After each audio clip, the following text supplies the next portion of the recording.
So in this Keynote tutorial video, I am going to be showing you guys how to add contact shadow to an image here on a Keynote presentation. So Keynote's opened up, you have your photo, go ahead and press on the photo right here. Make sure that style is selected, then go to where it says shadow and press on the shadow drop down. Press on contact shadow just like that. Now once you're here, it's the shadow that's right below. If you change the blur or change the blur, you can kind of go ahead and play with it this way. If you want to change the offset of the shadow, you can go ahead and do that as well. You can change the opacity.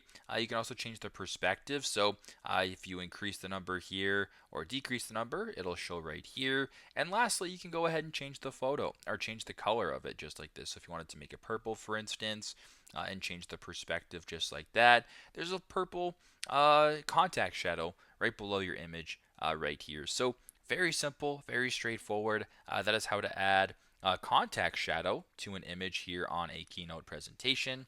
Thanks again for watching, and I hope this video helps.